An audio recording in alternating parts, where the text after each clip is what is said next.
여러분 안녕하십니까, 백운기입니다. 저 대통령 윤석열을 어찌해야 할까요? 국민의힘 비례대표를 신청했다가 떨어진 검찰 사무관 출신 주기환 씨를 하루 만에 대통령 민생특보로 임명했습니다. 왜 그러는지는 알겠습니다. 야, 한동훈 봤지? 내가 시킨 거야. 내가 국회의원 뺐잖아. 달아주려고 한 거야. 그런데 네가 뒤로 빼? 좋아, 그렇게 해. 두고 보자. 이런 것 아니겠습니까? 그런데요, 국회의원이라고 하는 막중한 자리를 친분이 있다고 가깝다고 그냥 아무나 시켜도 됩니까? 더 큰 문제는 대통령의 인사권에 대한 인식 수준과 남용입니다. 민생특보 이 자리는요, 장관급입니다. 그런 자리를 자기 사람 하나 챙기기 위해서 하룻밤 만에 뚝딱 만들어서 앉힌다. 이게 말이 됩니까? 범죄 피의자도 야, 대사 줄게, 나가 있어. 이렇게 해서 내보내고, 여당이 들어와야 된다. 난리 치니까 야, 회의 하나 만들어서 불러. 나라를 이렇게 끌고 가는 사람이 지금 저 자리에 있은 지 2년이 다 돼가는데 그 사이에 지금 대한민국 꼴이 어떻게 됐습니까? 정말 마음이 급합니다. 생방송 백운기의 정치 1번지 출발합니다.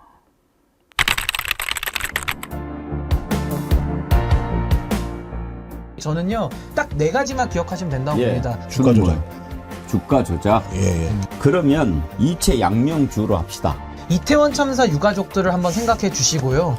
그리고 최수근 상병의 희생에 따른 박정훈 대령에 대한 수사 외압. 이 정부에서 추진되었던 모든 사항을 백지화하겠습니다. 이런 거 정말 하지 마세요. 이체 양명주. 온 국민이 잊지마자 이체 양명주를 외치면서 이태원 참사, 최상병 사망 사건, 양평 고속도로 농단 사건, 명품백 주수 사건, 주가 조작 사건, 이채양명주 5대 실정을 심판할 것입니다. 여러분 따라서 한번 해보세요. 이체 양명주.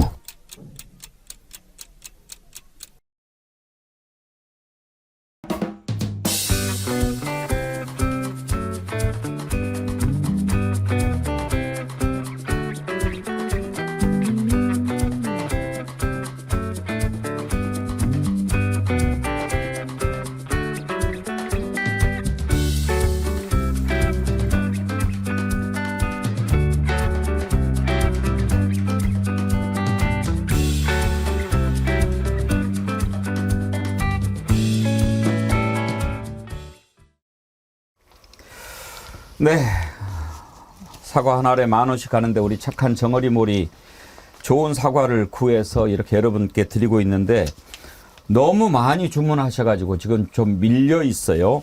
여러분 배송 하루 이틀 늦어져도 이해해 주시고 맛있는 사과 좋은 가격에 많이 드십시오. 그리고 드디어 이체 양명주 리본이 나왔지요. 어제 소개해 드렸는데요. 우리 정어리원들은 반드시 폐용해 주십시오. 이렇게 이체 양명주 리본, 큰 것 있고 작은 것 두 가지가 있는데요. 이체 양명주 심판에서 이 땅에 정의가 바로 서는 날까지 이웃한테도 널리 전해 주시기 바랍니다. 이체 양명주 파란 리본은 잊지 말자, 기억하자라는 뜻이기도 하고, 우리는 정의와 상식을 바로 세우는 정어리원이다, 정어리들이다, 서로 확인하는 표식이기도 합니다. 두 가지 종류, 큰 것, 작은 거, 4,000원, 3,000원인데요. 두 개를 세트로 구매하면 6,500원에 살 수 있다고 하고요. 10개 이상 구매하시면 무료 배송도 가능하다고 합니다. 이번에 많이들 구하셔서 주변에도 널리 알려주시기 바랍니다. 이체 양명주 이것 차고 있으면 아, 우리 정어리 깨어있는 정어리구나 서로 이제 알아보게 되겠지요.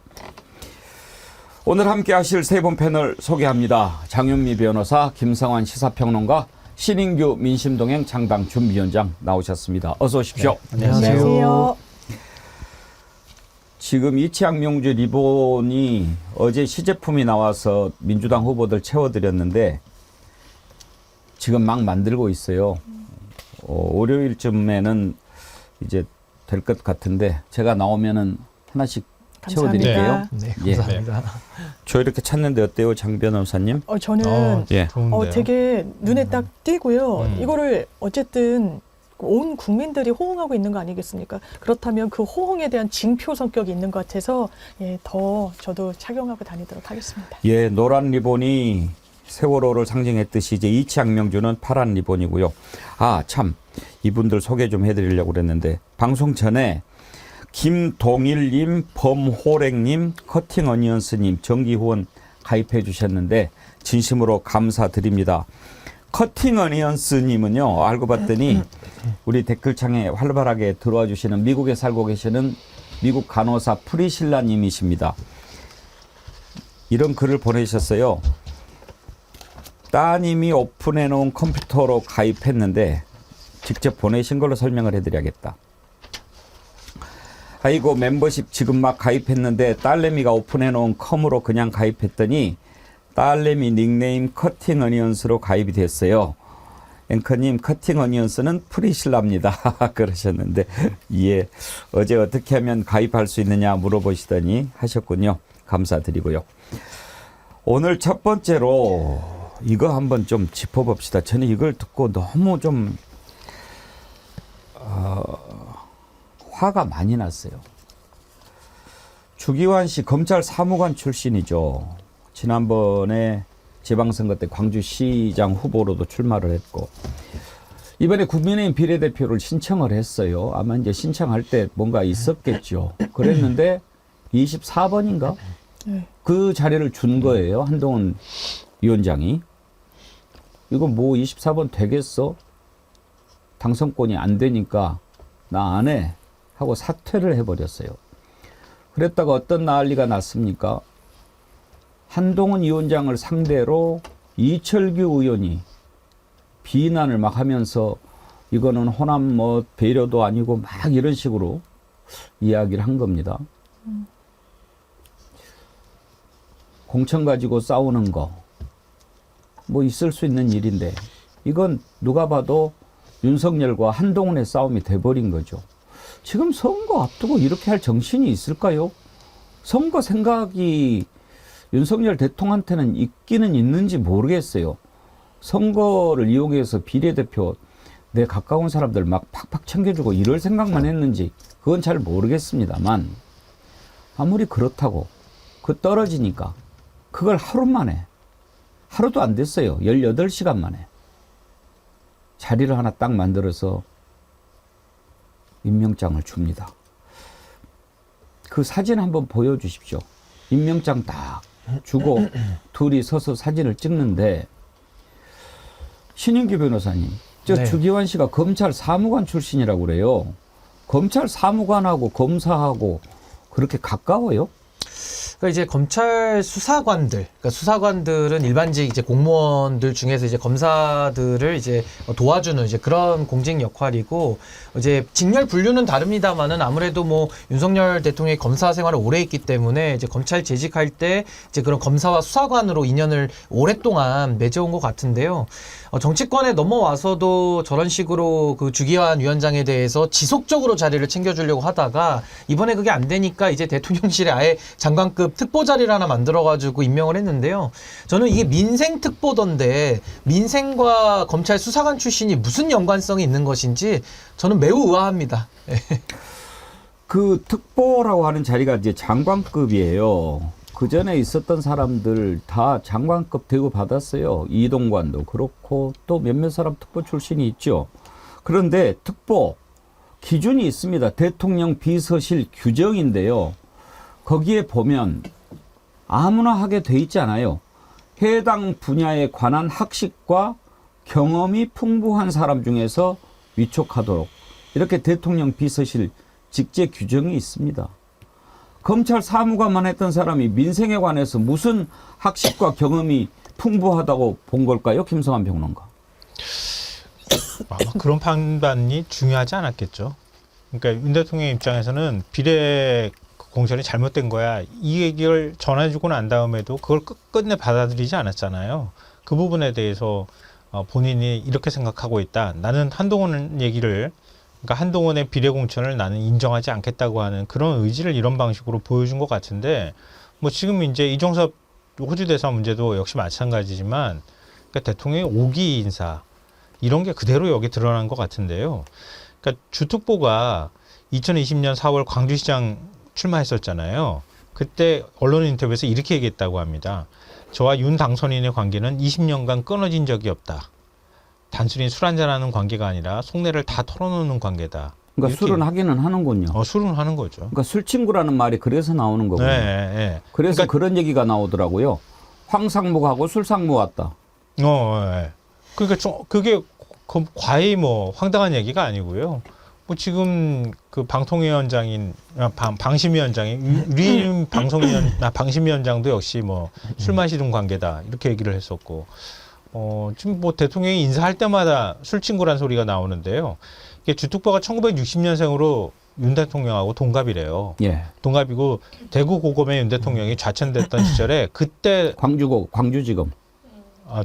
대구 고검에 좌천됐을 때 그때 처음 만났던 관계라고 또 알려졌는데. 광주에서 근무했을 텐데. 네, 광주에서 근무했었죠. 제가 알기로는 광주지검에 있을 때 뭐 알게 됐다라고 하던데 확인해봐요. 그러니까 정확하게는 하여튼 뭐, 광주에서 인연을 맺은 거고요. 네. 이제 우리 술 평론이 마시기 시작한 말씀하신 건 거는 대구 고검 2014년도에 대구 고검에 윤석열 검사가 좌천돼 있을 때 네. 대구까지 주기한 씨가 와서 술도 먹고 이제 했다는. 근무는 광주지인데 그때 대구까지 인연이 와서. 처음 생겼다가 2014년도 대구까지도 와서 좌천돼 서로 있을 때. 위로할 만큼 서로 가까운 사이다 관계였다고 알려져 하고. 있습니다. 이제 뭐 특보라고 불러야 될 것 같은데요. 주특보의 자녀가 지금 대통령 부속실 아들이 지금 대통령 비서실 행정관으로 있어요. 행정관이라고 하잖아요. 그것도 뭐 관계가 있는 것 이렇게 같다. 일가 친척까지 다 챙겨줘야 될 정도로 그렇게 뭐가 있나 보죠? 뭐가 있지 않을까요? 뭘까요? 단순한 대통령이나 술친구 뭐. 이상에 뭐가 있을까요? 그렇지 않고서 이렇게까지 챙겨주려고 할까 이렇게 생각이 되는데, 어찌됐든 뭐 윤 대통령이 그동안에 인사하는 스타일이 그렇게 뭐 나하고 가까운 사람들 챙겨주는 이런 방식이었기 때문에 그건 그렇다 치지만, 이게 비례공천 끝나고 난 다음에 이런 식의 특보 임명은, 이거는 뭐 어제도 그런 얘기가 나왔던 것처럼 친한계와 친윤계가 이제 뭐 다시는 돌아올 수 없는 강을 건넌 거 아니냐 이런 얘기가 나오는 것 같아요. 그러니까 그 전에 도태우 장예찬 후보 컷오프한 것도 거기에 대해서도 불만이 상당히 많았던 것 같고요. 뭐 더 올라가자면 용산 참모들 더 살려준 것 때문에 또 서운함이 있는 것 같고, 이게 이걸로 그냥 다 폭발하면서 나온 것 같아요. 선거 끝나고 난 다음에 한 위원장이 외국 나간다는 말이 이게 그냥 허투루 나온 말이 아닌 것 같아요, 보니까. 저는 이번 보면서 참 여러 가지 걱정이 많이 되는 게요. 첫째는 국회의원 자리를 얼마나 만만하게 보고 아무나 앉혀도 된다라고 생각했으면 그냥 검찰 사무관 했던 자기 그냥 측근 가깝다 하고 야 이거 하나 배지 달아줘 이렇게 이야기를 할까 하는 것 하나. 장관급인데 그런 민생특보, 물론 이제 장관급이라고 해도 특보 자리는 뭐 따로 법률을 안 만들어도 되고 청문회 안 해도 되고 마음대로 심어도 되죠. 그렇다고 해서 그냥 장관급 자리 하나 만들어서 그냥 줘버리고 이렇게 해도 된다고 생각하는 그 인식이 정말 말이 안 되는 겁니다. 아니 장미 변호사님, 네. 진짜 민생특보가 필요하다면 차라리 저는 재래시장 상인을 그냥 그쪽에 앉힌다고 그러면은 최소한도 대파가 850원이니 이런 얘기는 안 할 것 같아요. 저는 대통령이 민생이라는 거에 대해서 어떤 시각으로 접근하는지를 아주 단선적으로 아주 명쾌하게 보여줬다라는 생각이 드는데요. 민생특보 지금 같은 시국에 그 어떤 특보보다 아마 중요하지 않겠습니까? 그런데 거기 사실상 자리를 마련해 준 거예요. 왜냐하면 민생특보라는 자리 자체가 지금까지 없었거든요. 보면은 지금까지는 과학기술, 교육과학기술특보, 대외협력특보, 문화체육특보 이런 정도가 있었습니다. 없는 자리도 만들어줄 때는 그 자리가 수행해야 되고 국민들께 어떤 서비스를 해야 되는 직에 대한 생각이 있었던 게 아니고요. 그래? 지금 민생 중요하지? 내 최측근 앉히자. 이게 말이 되나요? 지금 대통령이 마트에 가서는 900원도 되지 않는 대파 한 단을 들고 이 정도면 내가 시장 많이 다녀봐서 아는데 합리적인 가격이야 라고 이야기해서 얼마나 조롱을 받고 국민들의 더 마음을 복잡하고 어지럽게 만들었습니까? 그런 민생에 대한 인식을 갖고 있기 때문에 본인의 오른팔, 본인이 그렇게 챙겨주고 싶은 사람의 자리를 만들어주는 그 이상도 이하도 아닌 자리로 한 거 아니겠습니까? 국민들이 볼 때 민생특보 자리 만들 수도 있죠. 그러면 정말 민생 전문가를 넣어야죠. 검찰 수사관이 어떻게 민생 전문가입니까? 그리고 이거는 한동훈 장관 비대위원장과의 갈등 구조 속에서 읽히는 부분이 있죠. 보란 듯이 임명한 겁니다. 내 최측근을 너희가 안 챙겨줘? 24번 그렇게 당선권 밖으로 내몰아? 그래, 내가 챙겨줄게. 이러면 국민의힘에서도 대통령이 이런 문제 때문에 자책골을 넣었다, 자충수다 이런 얘기 나오는 거 아니겠어요? 이번 일을 통해서 이제 윤석열과 한동훈 관계가 어떻게 될 건가 하는 것도 좀 짚어볼 부분인데 그건 조금만 더 있다가 짚어보고 정말 대통령이 인사권을 이렇게 마음대로 써도 되는지 그거 한번 진지하게 좀 생각해 봅시다. 지금 해야 할 자리는 또 가만히 있잖아요. 신은기 변호사님. 공수처장 지금 뭐 공수처 빨리 수사하라고 지금 저렇게 듣도 보도 못한 수사 조속히 하라는 촉구서 보내고 이러는 마당인데 공수처장 임명은 2달 동안이나 지금 지명도 안 하고 있으면서 비례대표 떨어진 사람 하루 만에 장관급 자리 만들어서 주고 또 범죄 피의자 대사 만들어서 보내주고 대통령이 이렇게 인사권 마음대로 해도 됩니까? 아무리 고유적인 권한이라지만. 근데 인사가 만사인데 지금 윤석열 대통령은 인사가 사유화돼서 완전히 망사를 하고 있잖아요.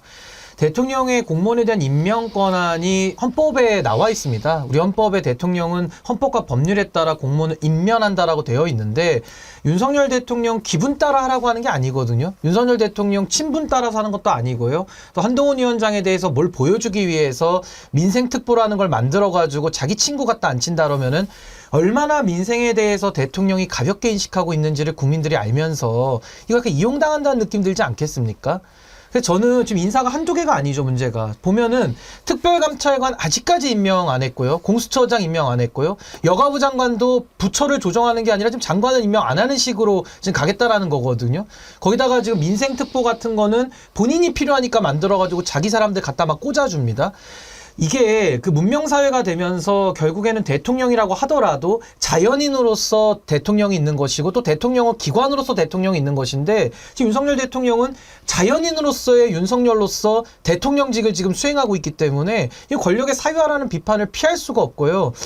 그동안에도 대통령들이 뭐 일하기 편한 사람들하고 일을 한 경우가 많죠. 근데 그건 국민들이 이해하고 넘어가는 것이지만은 지금 윤석열 대통령의 인사 그 자체가 너무나도 지금 사적인 용도로서 지금 사용되고 있기 때문에 지금 국민들께서는 너무나도 불안하시고 참 화가 많이 나실 수밖에 없다. 이거 총선에서 전 책임 물어야 된다고 봅니다. 정말 마음이 급하더라고요. 오늘 아침에는 이런 식으로 막 마음대로 왕도 이렇게 안 한다니까요. 나라를 완전히 자기 마음대로 이렇게 해버리는데 자 그런데 이제 왜 이렇게 벼락같이 비례 탈락한 사람을 장관급 자리를 만들어서 줬을까? 자 주기한 씨가 이제 나 그러면 안 해 하고 사퇴한 뒤로 이철규 의원이 공개적으로 그것도 아침에 다 해결됐다고 한동훈 위원장 이야기를 했는데 문제를 다시 삼았지요. 왜 이런 식으로 하냐. 한동훈 사천이냐. 그렇게 얘기를 했어요. 다시 불을 지른 겁니다. 그랬는데 윤석열 대통령이 자기 측근 주기한 씨를 또 이렇게 딱 해요. 이건 뭘 의미할까요? 김성환 평론가. 한동훈 위원장한테 야 임마 내 뜻이라는 걸 분명히 응? 몰라? 이런 거 아니겠어요? 위기 질서를 잡는 거죠. 서열을 잡는 거잖아요. 지난번에도 그랬잖아요. 그 이른바 김건희 여사 사과 요구하면서 김경률 비대위원이 얘기를 하고 난 다음에 그다음에 한동훈 위원장이 국민 눈높이 얘기했잖아요. 그러고 난 다음에 비대위원 그만둬, 위원장 그만둬, 뭐 이런 식의 이제 메시지가 왔을 때도 마찬가지였지만 그 직후에 추위에 오돌오돌 떨게 만들었잖아요. 그거 보면서 사람들이 다 그랬죠. 그래도 난 대통령이고 너는 내 밑에 한때 데리고 있었던 부하야. 이걸 온 국민한테 다 보여줬다고 얘기했었잖아요. 그러니까 이번에도 마찬가지인 거죠. 그러니까 아무리 한동훈이 도발을 하려고 덤빈다 하더라도 너는 내 밑에 있는 거야. 내 뜻대로 해야 되는 거야. 이걸 이번에 보여주려고 한 거죠. 그러니까 너가 안 하면 내가 한다는 거예요. 아무리 부활해도요. 그렇게 못하는 이유가 나중에 그게 결국은 자기가 부끄러운 일이 되거든요. 그러면 어떻게 그 사람을 따르겠습니까? 이번에도요. 한동훈이 왜 주기환과 윤석열과의 관계를 모르겠습니까? 시키라고 이렇게 오다가 왔는데 지금 이렇게 딱 비례대표 명단에 당선권 안에 배치하면 국민의힘 선거 자체가 이제 개판이 되지 않겠습니까? 아니 뭐 어떻게 저런 사람을 이렇게 되니까 한동훈도 차마 못 주는 거예요. 그러면 한동훈한테 그렇게 알았지? 이거 내 친구니까 네가 챙겨라. 그렇게 해도 부하가 그렇게 하면 그 사람을 따르겠습니까? 내가 저 사람을 따라갈 만한 주군이라고 생각하겠습니까?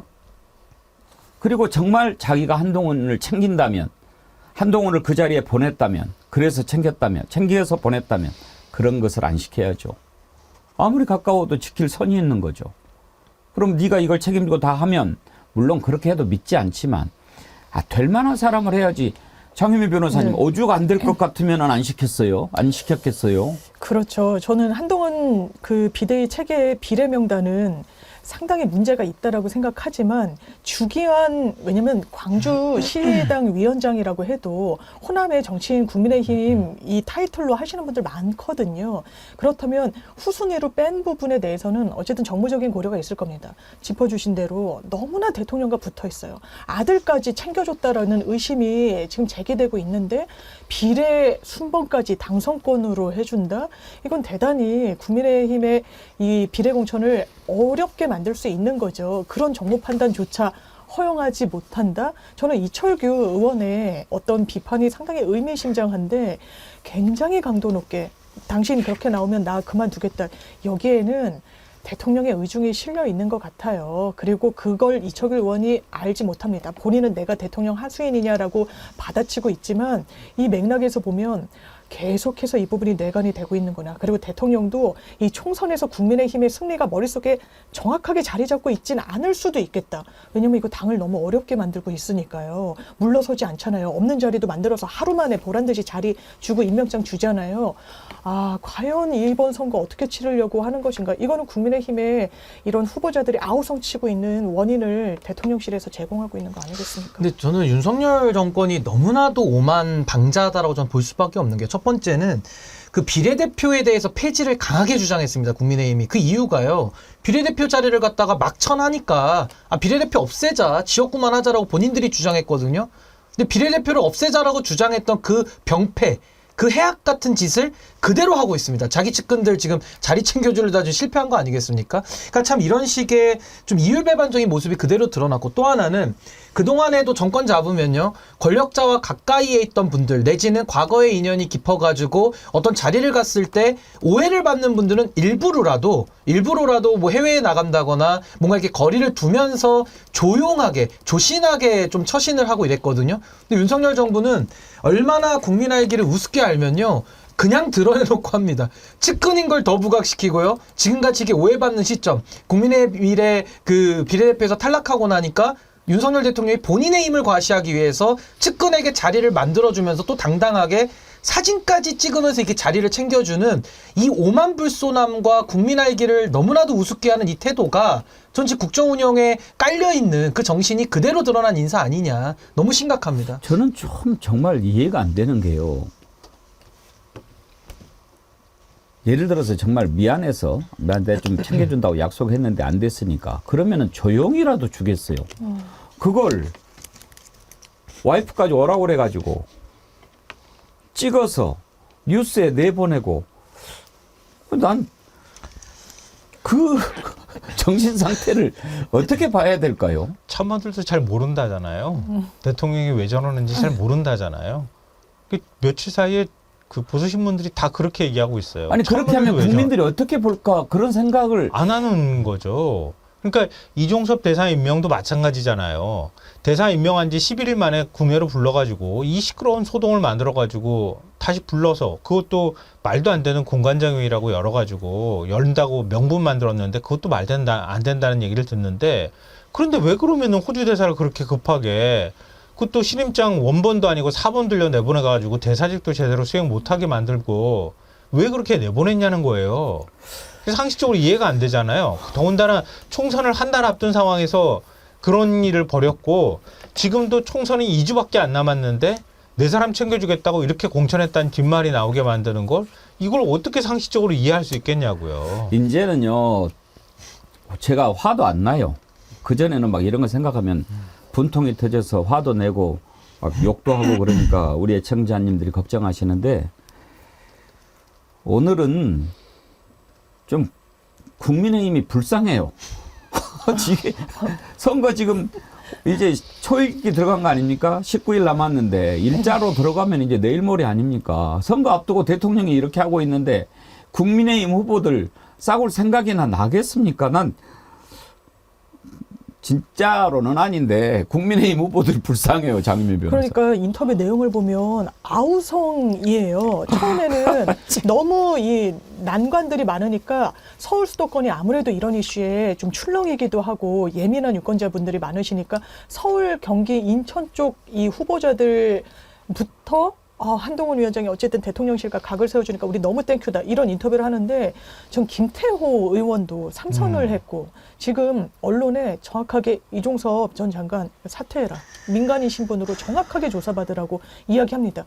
이게 그나마 해볼 만한 지역에서도 바닥 민심이라는 게 심상치가 않다라는 것이거든요. 이걸 누구만 모른다? 저는 대통령만 모르고 있는 것 같습니다. 저는 그 윤석열 대통령이 검찰총장 출신이잖아요. 그러니까 검찰 인사기 때문에 사실 인사권 행사할 때 검찰 쪽에 인맥이 많고 인연이 많겠지만 검찰 공화국 소리를 듣거든요. 그러니까 한 자리를 주더라도 조심해서 줘야 되고 정말로 명분과 또 국민 설득을 통해서 자리를 줘도 될까 말까인데 지금 민생이 어렵지 않습니까? 전 윤석열 대통령 마트 돌아다닐 때마다 국민들이 어떤 느낌 같냐면요. 진짜 어려운데 민생이 약 올리는지 대통령이 국민들을 약 올리는 거 아닌가? 라는 생각이 들고 있는 찰나에 대통령이 평생을 수사 업무에만 종사했고 또 검찰에서도 자신과 가장 가까이 그 상급자와 하급자로 일한 사이라고 알려져 있는 주기환 씨. 게다가 주기환 씨 아들도 대통령실에 들어와 있는데 그 아버지를 그것도 민생특보에 임명을 한다? 아니 차라리 무슨 검찰 제도 개선위원회 무슨 위원 정도로 위촉하는 거는 모르겠어요. 누가 아니래요. 그나마 뭐 전문성이 있다고 치고 아니 어떻게 한평생을 검찰 공무원 했던 사람을 또 민생특보로 안 친다면요. 그럼 검사가 또 민생 전문가입니까? 또 뭐 민생 형사부 검사 수사해봤으니까 민생 잘 안다 또 이렇게 얘기할 겁니까? 거의 희화와 조롱의 대상이 되고 있지 않습니까? 거기다 본인의 측근들을 갖다가 이런 식으로 장관급 자리를 신설해서 꽂는다? 저는요 대통령이 지금 많은 부분에 있어서 권력을 사유화했다. 예를 들어 수사권도 사적으로 쓰고 거부권도 사적으로 쓰고 사면권도 사적으로 쓰고 있다는 의심을 많이 받고 있는데 이제 대통령의 임명권이라고 하는 가장 중요한 권한까지도 자기를 위해서 쓴다 그러면은 이거 국민들이 대통령 자리에 더 놔둘 이유가 있습니까? 이번에 그냥 범야권 200석 이상 해가지고 대통령 자꾸 이런 식으로 하면은 자리에서 끌어내려야 된다. 저 이런 여론이 더 힘을 받을 수 없게끔 국정 운영을 막장으로 하고 있다라는 생각이 듭니다. 저도 정말 그런 생각해요. 지금 야당이 엄청나게 잘해서 이렇게 200석을 얻을 수 있을 거라고는 저도 생각하지 않습니다. 그런데 지난 대선 때 윤석열을 찍어서 대통령을 만들어 주었던 많은 사람들이 그 2년 사이에 야 이거 정말 안 되겠네. 이거 큰일 나겠네. 이렇게 가다가는 나라가 큰일 나겠네. 이렇게 생각해서 아마 투표를 하지 않을까 그런 생각을 해요. 뭔가 수를 좀 찾아야 되지 않겠습니까? 이 나라가 막 다시 촛불로 뒤덮이고 또 뭐 최루가스 날리고 이런 고통 겪을 필요가 없습니다. 이번에 선택을 제대로 하면 정리가 될 수 있습니다. 이거 빨리 정리해야지. 어떻게 나라를 막 이런 식으로 해버리면 되겠습니까? 지금 임명권 가지고도 문제인데 이종섭 건도 마찬가지입니다. 범죄 피의자 아닙니까? 그런 사람을 조사를 받게 해야죠. 챙겨주고 싶어도 절차가 있고 순서가 있는 거 아닙니까? 호주 대사로 그 전에 그러면 호주 대사는 어떻게 됩니까? 그 사람도 1년 몇 개월밖에 안 돼가지고 가족들도 다 가 있고 한 3년 생각하고 있는 사람 아닙니까? 이거 느닷없이 그냥 벼락 맞은 거 아닌가요? 또 돌아와. 그래서 보냈어요. 보냈는데 난리가 나지 않았습니까? 지금 뭐 그래가지고 성 못 치른다. 돌아오게 해라. 그러면 돌아오게 하면 되죠. 그리고 잘못했으면 고개 숙이고 수갑은 안 채우더라도 그냥 해임하고 소환시키고 이렇게 해야죠. 근데 딱 좋은 자리에 태워가지고 와가지고 회의하러 왔습니다. 그렇게 이야기를 하게 하면 국민들이 믿겠습니까? 말하는 본인도 입이 바싹바싹 타는 것 같습니다. 이종섭 피의자 발언 한번 공항에서 했던 거 들어보시죠. 조사 받을 것으로 기대한다. 그거 준비가 안 됐나요? 시즈로 준비가 돼 있군요. 이번에 이제 수사 외압과 관련해서는 본인이 뭐 이건 정치 프레임인지 법률적으로는 성립할 수 없다. 그렇게 얘기를 하고 공수처가 조사가 필요하다고 해왔으니까 이번에 나 머무는 기간에 조사할 것으로 기대한다. 그렇게 이야기를 했어요. 그러니까 나는 조사 받으러 온 게 아니고 회의 참석하러 왔는데 그 조사는 있는 동안에 뭐 받으려고 한다. 이렇게 합니다. 이 회의는 또 어떤 회의인가? 이것도 좀 따져볼 텐데 그 전에 먼저 이것부터 말이 안 되는 게 지금 두 가지인데 그 순서대로 해봅시다. 자, 이렇게 하니까 한동훈이 뭐라고 이야기합니까? 이제는 공수처가 답을 해야 된다. 민주당과 공수처가. 그렇게 얘기를 합니다. 들어보시죠. 지금 최근에 얘기되고 있던 이종섭 대사가 귀국했습니다. 이제 답은 공수처와 민주당이 해야 할 일이지 정부와 우리 국민의힘이 해야 될 것은 아닙니다. 지금까지 정말로 문제가 있었으면 빨리 조사하고 끝내야 되는 것입니다. 그런데 아직 준비가 안 됐다면 이건 공수처와 민주당이 총선 앞두고 정치질을 한 겁니다.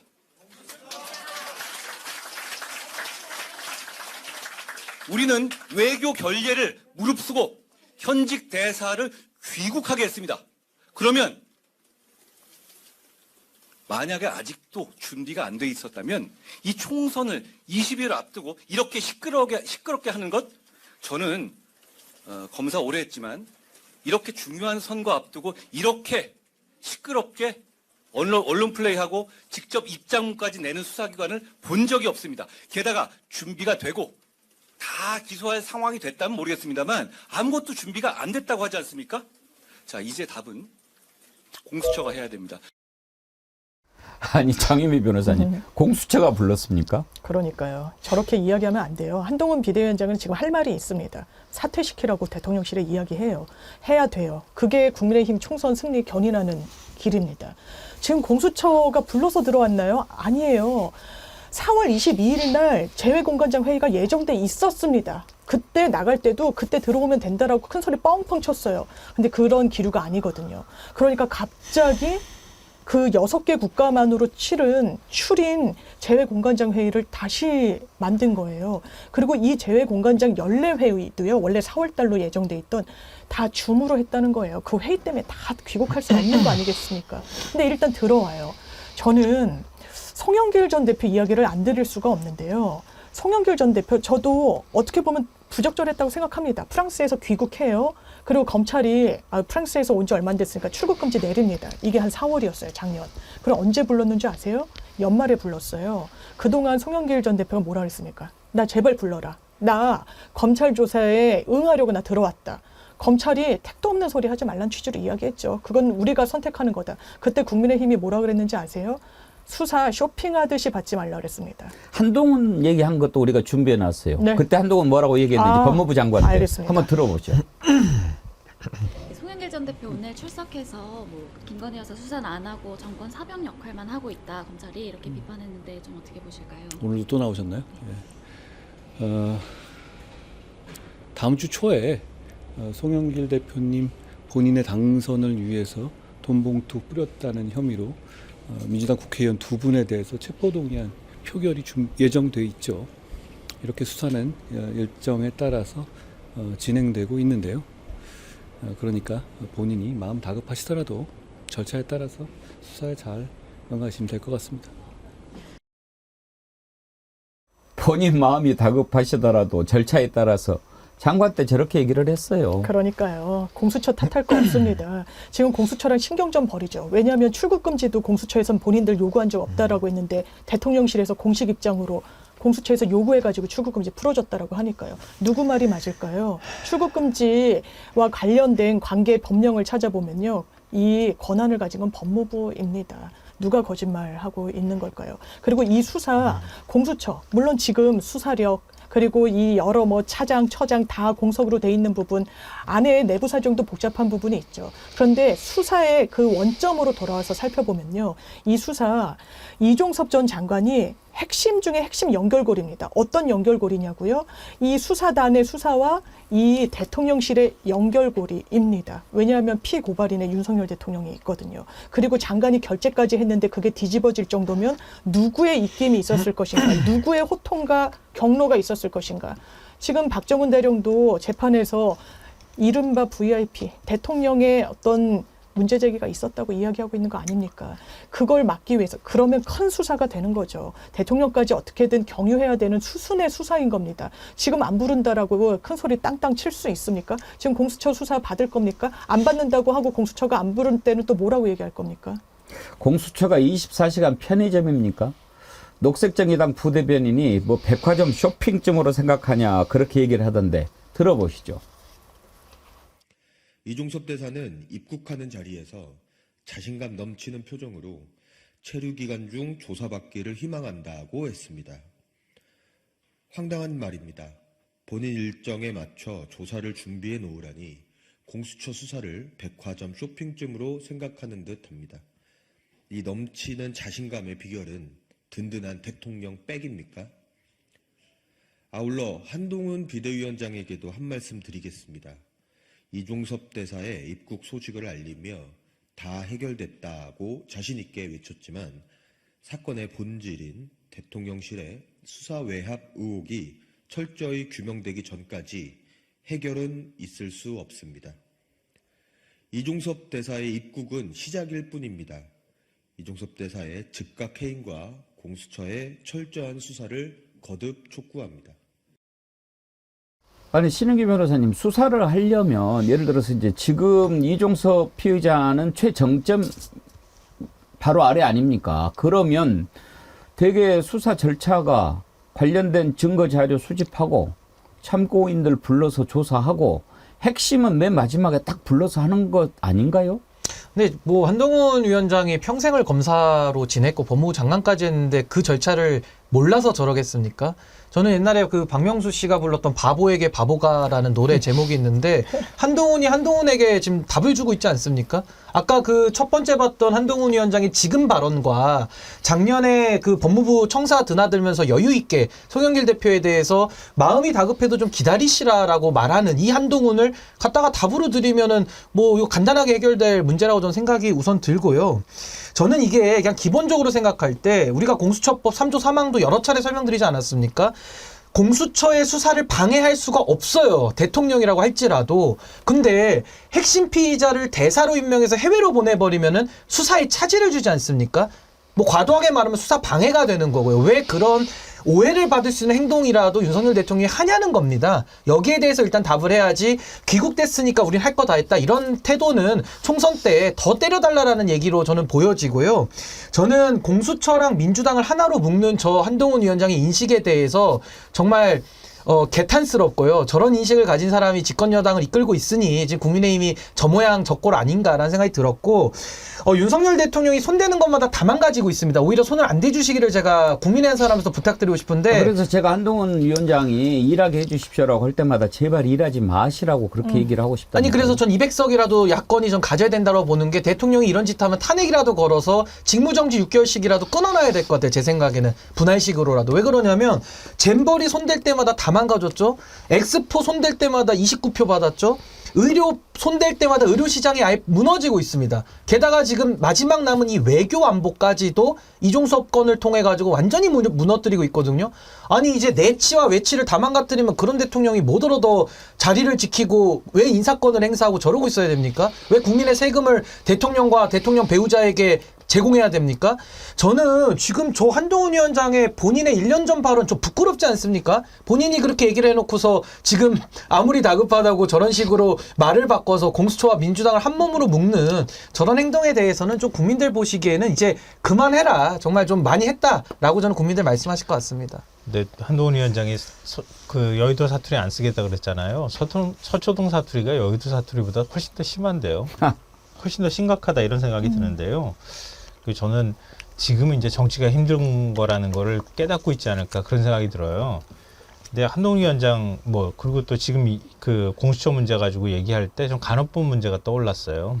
그러니까 이 정부가 하는 게 딱 요런 행태예요. 그러니까 간호법 간호사들 사실 의료법 안에 간호사와 관련되어 있는 법안 내용을 그대로 떼다가 간호법으로 그냥 따로 독립시킨 것밖에 안 돼요. 제가 법률안 그때 다 읽어봤거든요.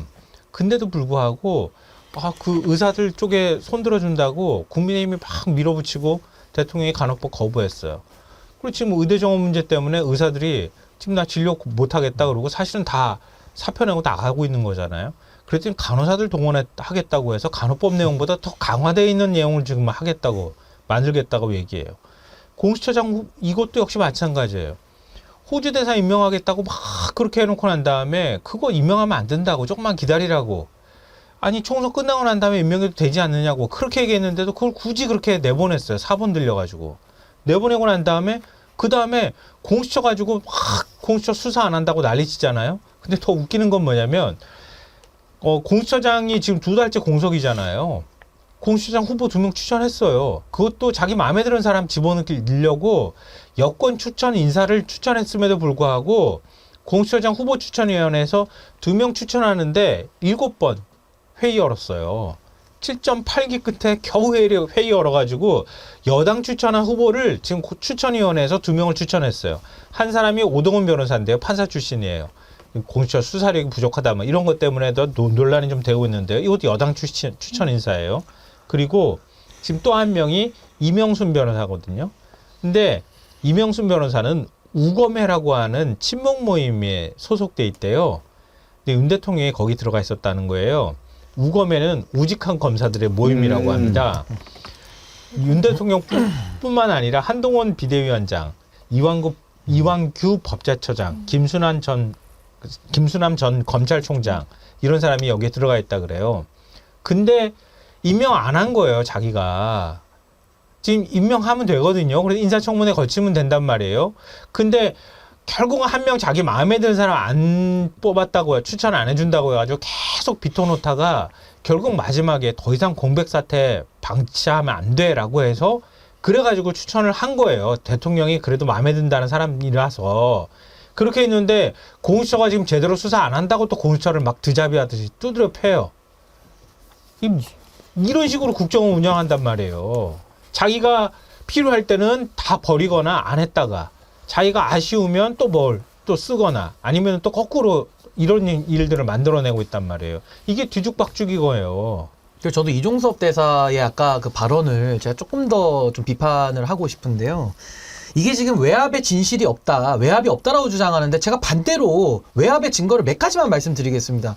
아니 국방부 장관이 확신 없이 결재했다라는 그 말 한마디 때문에 이 사단이 다 초래됐거든요. 그 말을 바꾼, 그러니까 확신 없이 결재했던 이종섭 장관 자체가 문제인데 그 기록도 있지 않습니까? 경찰에 가서 그 수사하게 돼 있는 기록을 국방부 검찰단이 가서 공무집행 방해를 하면서까지 회수를 해왔습니다. 게다가 8명을 수사선상에 박정훈 대령이 올려놨는데 결과적으로 2명밖에 기소가 안 된 거 아닙니까? 결국에는 국방부 장관의 외압이 사실로도 드러났어요. 수사 결과를 보면 그렇습니다.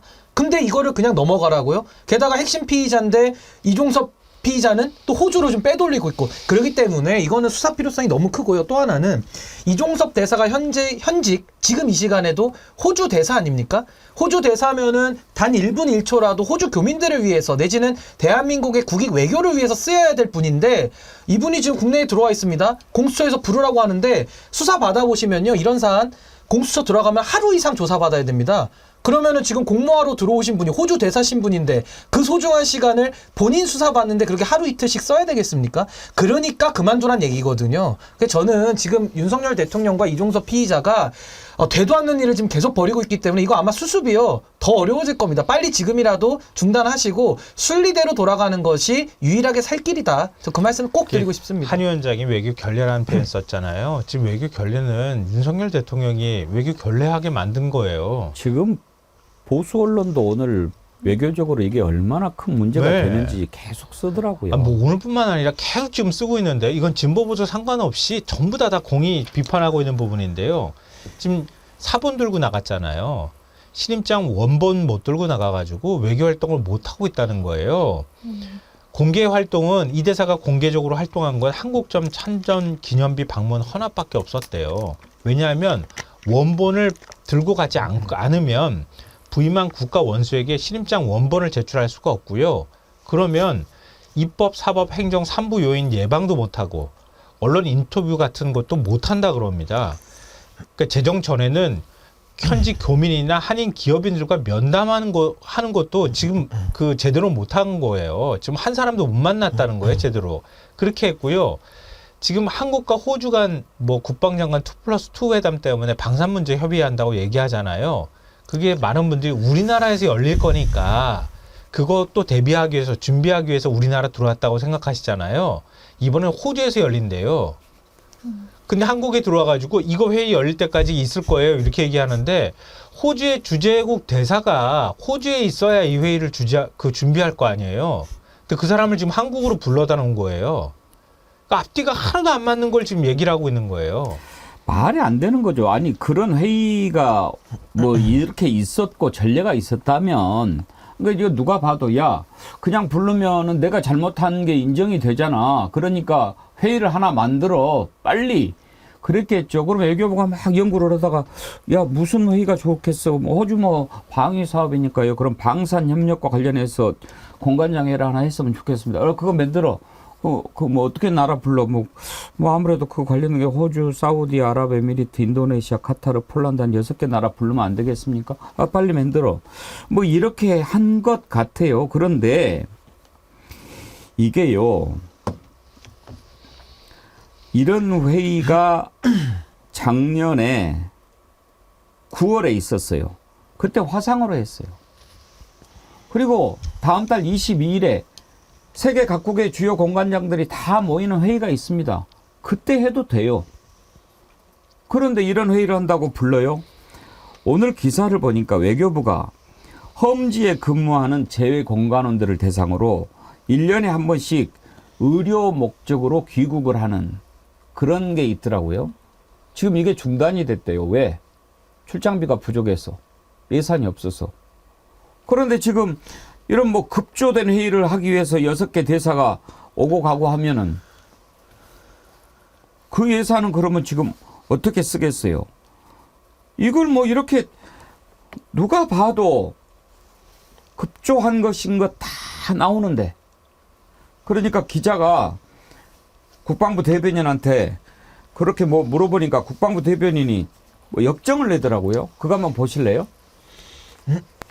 이종섭 호주 대사에 대해서 뭐 도망, 도주 뭐 이런 표현까지 나오고 있는데 그게 맞는지는 잘 모르겠지만 그 숨어 다니고 피해 다니고 당당하지 못한 모습을 보이는 건 맞지 않습니까? 지금 언제 숨어 다니고 피해 다녔다는 말씀이시죠? 언제 숨어 다녔다는 말씀? 들어오는 것도 굉장히 들어오는 거 오늘 아침에 정정당당하게 나오셔서 언론 앞에 말씀하셨는데 그걸 제가 답변 드리는 사안은 아니지만 저희 전임 장관께서 무슨 도주나 도피나 그렇게 표현을 쓰시는 거는 제가 동의할 수가 없죠. 무슨 얘기를 누가 도피를 했다는 말씀이십니까? 네. 지금 이런 모습들을 보면서 어떤 모습을 말씀하시는 거예요? 나갈 때 모습, 들어올 때도 시간을 임박해가지고 외교부에서 9시 반이라고 얘기를 해줬어요. 그런 모습들을 보면서 우리 군이 얼마 전까지 이종섭 호주 대사는 우리 군 훈련권의 최고 정점이었지 않습니까? 그런 분인데 지금 이런 모습을 보면 우리 장병들이 참 착잡할 것 같아서 지금 김 부장님이 그렇게 생각하시는 거지 장병들의 생각을 김 부장님께서 어떻게 다 아신다고 지금 대표하시는 것처럼 말씀을 하시는지 제가 잘 모르겠는데요. 저만 착잡하는 걸로. 그렇게 하시죠. 네. 김성환 평론가 어떤 기자인지는 잘 모르겠는데 국방부 대변인이 전직 장관이라고 지금 뭐 옹호를 하고 그러는 건가요? 그런 것 같네요. 그 이종섭 장관일 때 임명한 한 사람인가? 그때도 그래서- 있었습니다. 그런 생각이 문득 드는데요. 근데 저기 논리가 좀 말이 안 되는 게 들어오신다는 거 뭐 다 준비하고 들어오는 것처럼 뭐 도망 나갔다가 슬며시 들어오는 것도 아닌 것처럼 저렇게 말하잖아요. 화를 내면서. 근데 공관장회의 한다는 거를요. 가장 먼저 발표한 사람이 누굴까요? 외교부일까요? 국방부일까요? 저기죠, 한동훈이죠. 네. 네. 맞아. 아니 뭐 한동훈 들어온다고 그 얘기를 했죠. 네. 한동훈 위원장이 그렇게 얘기를 했고요. 한 위원장이 그러니까 회의가 만들어졌다는 거 아닙니까? 그러고 난 다음에 30분 뒤에 외교부가 허지가 발표를 했고요. 그 이종섭 장관 들어온다고 황상무 수석이 사퇴한 날 그 새벽에 그날 급조해가지고 회의가 만들어졌다. 이게 지금 외교가의 정설 아닙니까? 근데 더 아까 출장비 모자란 거 말씀하셨잖아요. 이 모자란 상황에서 지금 6개국 대사까지 불러들인다 이렇게 얘기를 하는데 대사가 뭐 혼자 들어옵니까? 또 여러 명 데리고 들어오겠죠. 근데 이번 더 황당한 거는 이번 공간 그 회의가 열린다는 거를 일부 공간에서 몰랐대요. 외교부 본부를 통해서 얘기를 들은 게 아니라 회의 열린다는 걸 주재국 대사로 나가 있는 6개국 주재국 중에 대사 중에서 몰랐던 언론 보도 보고 알았던 사람들이 있다고 하고요. 방산업체에서도 지금 이거 방산업체와도 관련돼 있는 거잖아요. 이런 방산회의가 열린다는 거 통보도 못 받았다 그래요. 이렇게 회의를 열어놓은 거예요. 저는 그 윤석열 대통령께 가만히 오래 관찰을 하지 않았습니까? 너무 미련합니다. 그러니까 대통령으로서 하지 말아야 될 일들만 어떻게 정확하게 잘 골라가지고 하지 말 것만 그렇게 딱 골라서 하는지. 그러니까 윤석열 대통령 때문에 그 하급직 공무원들도 너무 힘들 것 같고요. 그 꼴을 지켜보는 우리 국민들이 너무 지겹다. 너무 힘들다. 저는 지금 전하규 국방부 대변인인가요? 답변 태도를 보니까 이제 좀만 지나면은 저 기자 입 틀어막고 끌어낼 기세거든요. 어디 국민 앞에서 직업 공무원이 화를 냅니까? 저렇게 뻣뻣하게 단어 선택도 저런 식으로 싸우듯이 답변을 하면서 기자랑 언쟁을 하는 모습이 너무나도 저는 지켜보는 모습이 참 불쾌하고요. 아까 뭐 도주 도망가는 거 언제 그랬냐고 그러는데 전하규 대변인은 뉴스도 안 봅니까? 지난주 공항 나갈 때 안 봤어요? 공항 나갈 때 도망가듯이 나가서 MBC 기자 쫓아간 거 아닙니까? 답변도 못하면서 그거 도망간 거 아니에요? 근데 한동훈 위원장하고 어떻게 저게 답변할 때가 똑같습니까? 한동훈 위원장도요 명품백 같은 거 물어보면요 불리한 뉴스는 안 봐요. 모른대요. 자기는 보도관에서 모른대요. 이제 국방부 장관 모시고 있었으니까 자기들 불리한 뉴스는 안 보는 겁니까? 저는 저 국방부 대변인의 저 답변 태도를 보면서 정말 윗물이 오만하니까 아랫물까지 오만해지는구나. 아예 권력이 그냥 통째로 썩어 들어가는구나. 저는 대통령 탄핵에 대한 필요성이 더 커지는 것 같습니다. 저런 태도를 보니까요. 근데 이게 그 대통령이요 참모들 얘기는 들어야 될 거 아니에요. 근데 지금 전해진 내용을 보면 황상무 수석 사의를 수용한다고 새벽에 발표하기 전에 참모들이 주말에도 가가지고 뭐 비서실장부터 시작해가지고 가서 이거 지금 빨리 받아들여야 됩니다. 총선에 영향 미칠 수 있습니다. 그렇게 했는데도 안 받아줬다는 거잖아요. 그렇게 하다가 황 수석 발표 새벽에 하라고 대통령이 직접 지시했다고 하는데요. 그 전에 밤에 몇몇 외부 지인들, 그러니까 외부 인사들이 대통령을 설득했다는 거예요. 대통령한테 이거 받아들여야 됩니다라고 얘기를 한 걸 대통령이 받았다는 거예요. 이 얘기는 대통령실 얘기로는 대통령 마음에는 이미 다 이런 시나리오가 있었다고 이렇게 마사지를 해서 얘기를 하던데 그게 아니라 참모 얘기도 전혀 안 듣는다는 얘기예요. 외부에 누가 얘기를 했는지는 알 수는 없지만 외부 사람이 얘기를 해서 대통령한테 이건 아닙니다, 아닙니다 얘기를 해야 겨우 대통령이 마음을 바꿀 정도 수준이 와 있다는 거예요. 박정훈 대령의 변호를 맡고 있는 김종민 변호사는 그렇게 얘기하더라고요. 지금 그날 마침 또 박정훈 대령이 공판이었더라고요. 이종섭 들어오는 날. 죄가 없는 사람은 재판받고 죄 있는 사람은 세금으로 비행기 타고. 들어보시죠. 지금 죄 없는 사람은 법정에 재판받으러 이 고생을 하고 있는데 죄 있는 자는 국민 세금으로 뭐 비행기 타고 바다 건너서 왔다 갔다 하는 이 모습을 국민들이 어떻게 볼까요? 어떻게 공범으로 의심되는 사람이 국가 세금을 축내면서 주범 또는 종범을 해외로 도피시킬 수 있다는 것이 저는 이 전례를 한때는 저희가 전례가 없다라고 생각을 했는데 이승만 대통령 때 이런 일이 있었더라고요. 국방부 장관 그것도 국방부 장관이에요. 전 국방부 장관을 주일대사로 그때는 뭐 그 내각의 반대까지 있었는데도 불구하고 내보냈다는데 이번 정부는 뭐 내각의 반대조차도 없는 아주 뭐 충성스러운 집단이니까 그러나 이거는 정말 이 사건을 항명으로 몰아간 그 처사 못지않게 이것도 참 역사적 한 페이지 우리 이 근현대사에 참 치욕스러운 장면으로 기억될 것 같습니다. 예, 정말 우리가 이채양명주 외치고 있는데요. 다음 주에 잊지 말자 이채양명주 시리즈로 우리가 한 분 한 분 관련된 분들을 불러서 인터뷰를 하려고 합니다. 지금 박정훈 대령 변호를 맡고 있는 김종민 변호사는 다음 주 수요일에 나와서 말씀을 하시기로 지금 약속이 돼 있습니다.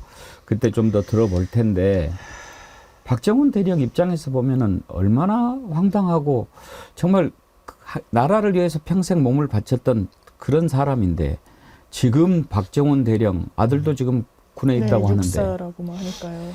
장유미 변호사님, 네. 나라를 사랑하는 마음을 갖게 해야죠. 그렇죠. 그게 대한민국 지도자가 대통령이 수행해야 되는 역할 중에 하나죠. 그런데 대한민국을 뭐랄까요? 옹호할 수 없게 만드는 것 같아요. 지금 뒤에 해병대 전역한 분들 계시잖아요. 저는 이제 개인적인 얘기를 해서 죄송한데 저희 남편과 도련님이 다 해병대를 나왔습니다. 그래서 이 사태를 보면서 최상병 사망 사건이 있은 다음에 해병대 지원율이 정말 뚝 떨어졌어요. 이거는 갈 만한 곳이 아니라고 판단하는 겁니다. 그때는 그전에는 막 그렇죠. 재수에서도 가고 막 맞아요. 얼마 전에 그랬잖아요. 예, 명예롭다고 생각했거든요. 국가를 위해서 내가 헌신하는 게 최소한 내 마음적으로는 명예롭다고 생각할 수 있는 기반을 누가 허물었느냐. 전 이번 정부가 허물었다라고 생각합니다. 제가 한 분, 여기 계속 이 재판이나 한동훈 비대위원장 갈 때마다 이 해병대 전역하신 분들이 쫓아다니시더라고요. 인터뷰를 봤어요. 어떠냐. 자기 국민의힘 당원이라는 겁니다. 자기는 국민의힘을 지지한다는 거예요. 그리고 많은 이 상황에 함께 하시는 분들도 그런 분들이 많이 계시대요. 근데 이거는 보수로서 더 용납할 수 없다라고 말씀하시더라고요. 그렇죠. 미국만 보더라도요. 장병이 사망했다. 해외에서 사망했다. 끝까지 찾아내죠. 시신 수습하고 예우합니다. 이게 어떻게 보면 보수의 품격이라고 할 수 있는 부분이 있죠. 대한민국 어떻게 합니까? 한 해병이 사망했습니다. 그것을 처벌해야 된다라는 의견, 묵살하고 그 부분과 관련해서 수면 위로 올리는 걸 그냥 내리꽂고 오히려 수사에서 처벌을 이야기한 단장을 항명했다라고 재판 때 세우고 영장을 치고 이게 군인으로서의 명예를 보장해 주는 건가요? 아니면 그 사기를 꺾어내리는 건가요? 이게 보수의 얼굴이 되어서 맞는 겁니까? 윤석열 대통령 보수의 가치가 뭐라고 생각하시나요? 이거는 정말 이해할 수도 없고 너무 대한민국을 비참하게 만들고 있다는 생각이 듭니다. 근데 군은 명예 살고 명예 죽지 않습니까? 그래서 지금 이제 박정훈 대령을 항명죄로 지금 재판받게 하는 건데요. 박정훈 대령이 이종섭 피의자의 명을 어긴 겁니까? 아니죠. 원래대로 하면은 확신 없이 결재로 마음을 바꿨기 때문에 사실은 법을 잘 지키는 공무원을 바보 만든 거 아닙니까? 그렇다면 박정훈 대령을 항명죄로 처벌할 것이 아니라 이종섭과 윤석열을 국민들에 대한 항명죄, 국민들을 배신한 죄로 오히려 처벌을 해야 되는 거거든요. 그래서 저는 이게 완전히 거꾸로 가고 있다. 법을 어기면 횡재를 하고요. 법을 지키면 지금 횡사하는 이런 나라를 만들었거든요. 이것이 윤석열이 말하는 공정과 상식이고 정입니까? 수사권 가지고 보복하면 깡패라면서요. 본인들이 지금 깡패짓 하는 거 아닙니까? 그러니까 저는 지금 법을 지키는 사람을 바보 만드는 이런 세상을 지금 윤석열이 만들고 있다. 전 이런 대통령은 정의를 말할 자격도 없고요. 국정 운영을 담당할 전 자격을 스스로 지금 상실하고 있다고 봅니다. 박정훈 대령 입장에서 이 나라가 싫을 것 같아요. 제가 볼 때는. 근데 그 박정훈 대령하고 아까 그 재판에 출석하기 전에 그때 그 기자회견이라고 그래야 되나요? 예. 화면이 나왔는데 그런 화면이 반복해서 보여줄 때마다 한 10,000표씩 떨어질 것 같아요. 제가 볼 때는 표수가. 그 뒤에 해병대 빨간 예. 옷 쓰고 박정훈 대령이 의젓하게 서 있는 그런 모습. 보수 유권자들이 어떤 생각을 할까? 저거 보면서. 좀 슬프죠. 네, 슬프기도 하고. 한 번 나갈 때 10,000표가 떨어질 것 같다고요? 네. 그 모습 한번 보여줘 보세요. 진짜로. 저걸 뭐라고 생각하겠어요. 그리고요, 박정훈 대령을 항명죄로 건 거는요, 자기들이 잘못 없다고 하는 거 알리바이 만들기 위해서 건 거잖아요. 자기들이 이거 대통령 VIP, 대통령 지시 내려와가지고 다 바꿔. 아니 책임 있는 사람한테 딱딱 물어야지 사단장한테 무슨 책임을 물어. 이렇게 해가지고 사실상 지금까지 정황 나온 거 보면 그렇게 바꿨다는 거잖아요. 바꿨는데 나중에 덜컥 문제가 생기니까 내 말 안 들어. 그리고 박정훈 대령을 희생양 삼아서 항명죄로 걸어버린 거예요. 그러니까 자기들이 알리바이를 오히려 박정훈 대령의 항명죄 유죄를 통해서 입증하려고 하는 거예요. 아니 그러면은 이종석 국방부 장관은 공수처 가가지고 소환조사 받을 게 아니라 먼저 재판에 가가지고 증인으로 출석해서 그죠? 증인 출석부터 먼저 해야 돼. 내가 볼 때는. 그리고 저거 법으로 말하면 무고죄입니다. 무고죄. 그러니까 박정훈 대령을 무고하는 거죠, 사실은. 그렇죠. 무고입니다. 예. 국가 권력에 의해서 지금 저렇게 하고 있는 건데요. 순이킴님, 국민과 싸우는 대통령은 처음 봅니다. 탄핵에 몰리면 또 무슨 엉뚱한 짓을 할지 그것도 걱정됩니다. 엔젤민트님, 명품백 줄이 긴 거니 양평고속도로 길이 긴 거니 가래침 길이가 긴 거니 누구들 명줄이 긴 거니 총선 날짜가 왜 이리 긴 거니 라임을 잘 맞추셨는데요. 아무튼 이렇게 국민들의 분노를 계속 이렇게 끌어올려서 도대체 어떻게 하겠다는 것인지 저는 개인적으로 아무리 생각해도 이해는 안 됩니다. 이재명 대표 반드시 이건 처단하겠다라고 얘기를 하던데 들어보시죠. 지금 최상병 사건은 거짓말이 거짓말을 낳고 범죄가 범죄를 낳고 있습니다. 진상을 규명해야 마땅하거늘 오히려 진상 규명을 하겠다는 정당한 수사 활동을 오히려 범죄로 몰아서 기소했습니다. 그런데 여기에 더해서 핵심 피의자를 권력을 이용해서 해외로 대사로 임명해서 빼돌리는 또 다른 범죄 혐의가 추가됐습니다. 최상병 사건에 대한 특검뿐만 아니라 이종섭 특검도 시작해야 합니다. 최상병 국조 그리고 최상병 특검, 이종섭 특검, 쌍특검 1국조 처리를 국민의힘에 강력하게 요구합니다. 예, 반드시 밝혀내야죠. 그런데 신인규 위원장님, 저는 정말 지금까지 살면서 나 이런 정부는 처음 봤어요. 그러니까 잘못할 수 있거든요. 어떻게 완벽할 수 있겠습니까?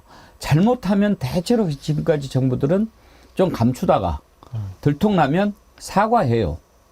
그리고 뭐 대책 마련을 약속하고 나중에 이제 잘 지켜진 경우도 그렇게 많지는 않았지만, 근데 이 정부는 드러나면 뒤집어 씌워. 그리고 오히려 옳은 사람을 벌을 주려고 해. 바이든 날리면도 그렇고 이종섭도 그렇고 이게 왜 그럴까?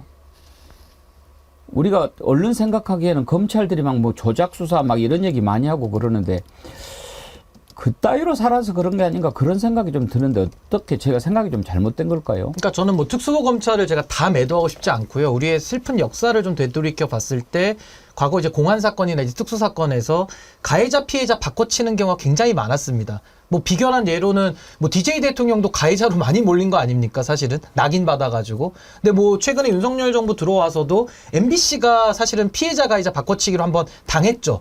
그리고 이번에도 의사들이 또 가해자 피해자로 바꿔치기로 또 당했죠. 근데 그 사안에서 저는 가장 억울한 사람이 저는 바로 이 박정훈 대령이라고 생각합니다. 예를 들어 경찰관이 도둑 잡으려고 그 집에 들어갔는데요. 갑자기 그 경찰관을 주거 침입했다라면서 주거 침입들을 뒤집어 씌워가지고 감옥을 보내는 격입니다. 그럼 도둑을 잡으라는 겁니까? 말라는 겁니까? 그러니까 저는 이 도둑놈이 해야 될 일을 지금 도둑놈은 감옥에 가고 콩밥을 먹어야 되는데 지금 도둑이 갔다가 경찰을 주거 침입했어라면서 지금 감옥에 갖다 넣는 이런 엉뚱한 상황이 지금 되고 있거든요. 그래서 저는 제가 아마 윤석열 정부 그 초기부터 제가 이 특수부 검찰의 조짐이 보인다. 가해자 피해자 바꿔치기를 계속 시도한다라는 프레임을 제가 자주 말씀을 드렸는데 이 박정훈 대령 사건만큼 사람을 억울하게 만드는 이런 일은 없었고요. 특기할 만한 사실은 윤석열 대통령 검사 재직 시절에 무죄율이 그렇게 높답니다. 그 얘기인 즉슨 그렇게 수많은 무고한 사람들 가해자로 뒤집어 씌웠다는 거거든요. 저는 그 윤석열이 윤석열 하고 있다라는 생각이 좀 듭니다. 윤석열 대통령이 국민들한테 사과한 적이 있나요? 한 제가 번도 기억하기로는 기억이 안 나요. 부산 엑스포 유치 실패했을 때 그때 29표밖에 못 받았을 때 부랴부랴 나와가지고 오전인가 한번 대통령이 했어요. 한번 기자회견을 그 말고는 제가 볼 땐 사과한 적이 없는 것 같은데요. 사과를 하는 걸 잘 모르는 것 같아요. 윤 대통령은. 사과를 할 때는 뭐 개를 동원하고 뭐 그러죠. 그러네요. 그 사과 그건 뭐 대선 후보 시절이니까. 한동훈 위원장도 제가 볼 때 사과한 적이 있나 하는 생각이 드는데요. 오늘 방금 전에 저도 봤는데 보령 장동혁 후보 선거사무소 개소식에 갔대요. 가서 한동훈이. 예. 그래서 이종섭 대사는 사실 소환받은 것도 없다. 범죄 혐의가 드러난 것도 없고 재판받은 것도 없고 기소된 것도 아직 없다. 민주당이 마치 무슨 대단한 사법 시스템을 부정한 것처럼 프레임을 짤고 밀어붙이지 않느냐 이렇게 말했다 그래요. 아이고 이걸 그대로 민주당한테 적용하면 그동안에 민주당한테 한동훈 위원장이 말한 걸로 적용을 하면 어떻게 될까 이런 생각이 문득 드는데요. 예. 그러니까 한 위원장도 똑같이 이런 태도를 보이네요. 자, 지금 이제 우리가 쭉 살펴봤는데 이러다 보니까 어떤 얘기들이 나옵니까? 급하다. 더 이상 제자리에 놔두면 안 되겠다. 탄핵해야 된다. 이런 얘기가 이제 공식적으로 공공연하게 나오기 시작했고, 그러기 위해서는 야권이 200석을 얻어야 된다. 그런 얘기도 나옵니다. 2부에서는 이런 내용을 중심으로 다뤄보도록 하겠습니다.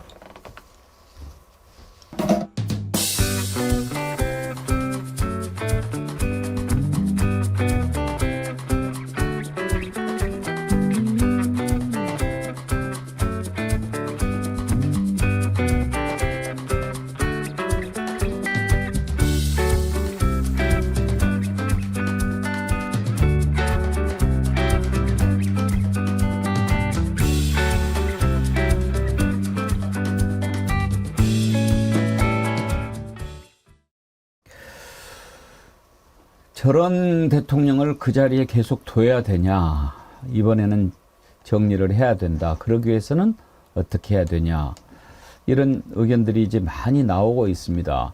유시민 작가가 탄핵 얘기를 꺼냈는데 한번 들어볼까요? 근데 미친 놈들인 게, 아니 40%가 높은 거예요, 그게? 아니죠.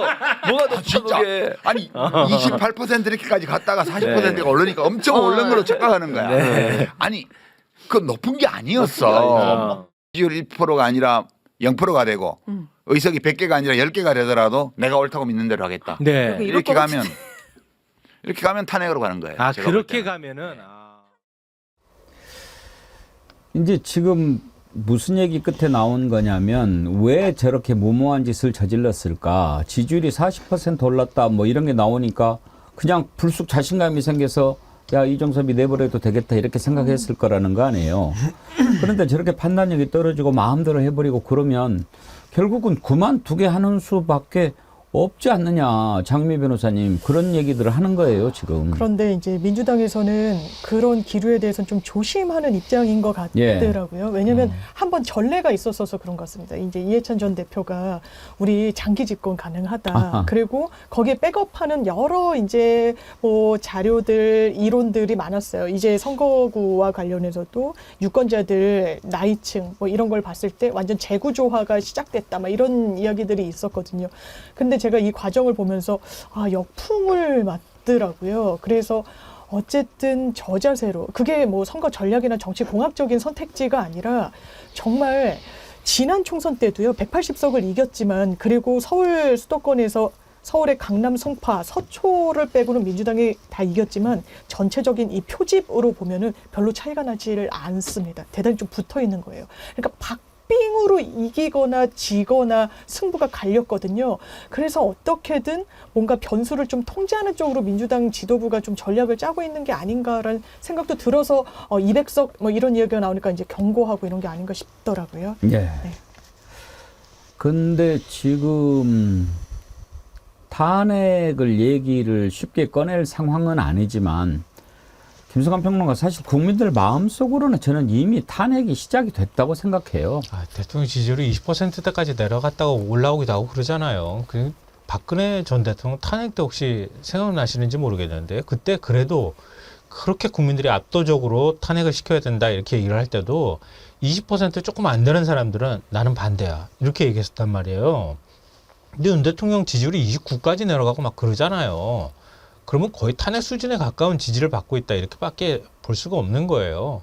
그리고 난 다음에 뭐 30%대 다시 올라오고는 있지만 근데 이거는 많은 국민들한테 한 번도 이 구도가 바뀌지 않았다는 얘기는 아예 마음속에서 싸늘하게 마음이 식어버렸다는 거예요. 더 이상 대통령이 뭘 해도 나는 믿기 어렵다. 그리고 그걸 신뢰하지 못하겠다. 그러니까 국민의 마음속에 이미 윤석열 대통령은 이제 없는 거예요. 근데 사실 심리적 탄핵은 이미 당했다고 보고 구체적인 법률적 탄핵 문제가 남아있는 거잖아요.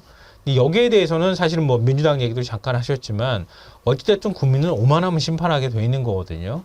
그러니까 민주당은 사실 함부로 이 문제를 언급하기는 굉장히 어려울 거라고 보는데 이번 선거 결과에 따라서 뭐 어떤 결과가 또 나올지는 뭐 정확하게 알 수는 없겠지만 하여튼 지금 뭐 민주당하고 조국혁신당까지 같이 해서 최대한 의석을 많이 확보하는 게 일단은 중요하지 않을까 싶어요. 저는 지금 우리 국민들의 탄핵 심리는 박근혜 전 대통령 탄핵할 때와는 조금 결이 다른 것 같다고 생각합니다. 박근혜 때는요. 일단 세월호 참사가 났을 때 그 정부가 보여줬던 그런 것들. 과연 국가는 존재하는가 하는 거였거든요.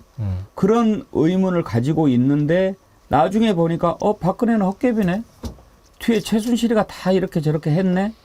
그렇다면 굳이 박근혜 저거 대통령 자리에 있을 필요가 있나? 이런 생각이 사실은 탄핵 심리를 끌어올렸다고 한다면 이번에는 야 저거 저 자리에 그냥 뒀다가는 이 나라가 큰일 나겠네. 나라가 망할 수도 있겠네.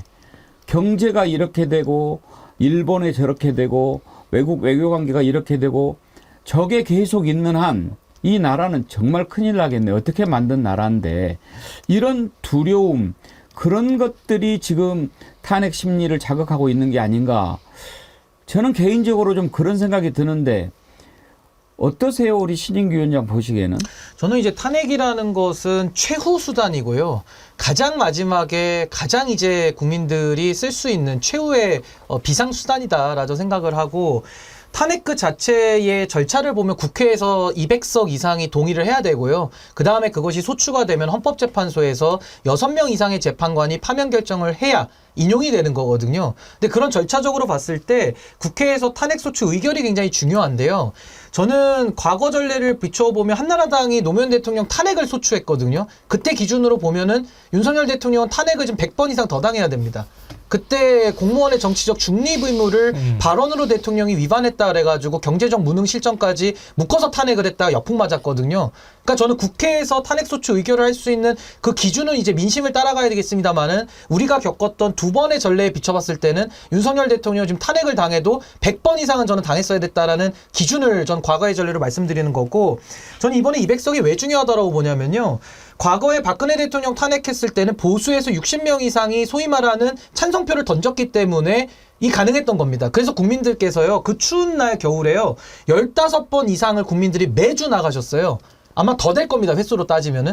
그러니까 국민들께서 그렇게 추위와 더위에 거리로 나오셔야 되는 그 번거로움을 막기 위해서라도 전 200석 가지고 당장 탄핵하자 이런 뜻이 아니고요. 200석을 가지고 있어야 윤석열 대통령이 맘대로 못한다. 라는 게 저는 가장 중요한 핵심이다라고 보는 거고 저는 결국에 윤석열 대통령이 대통령으로서 지금 직을 수행하고 있는데 임기 3년 남았습니다.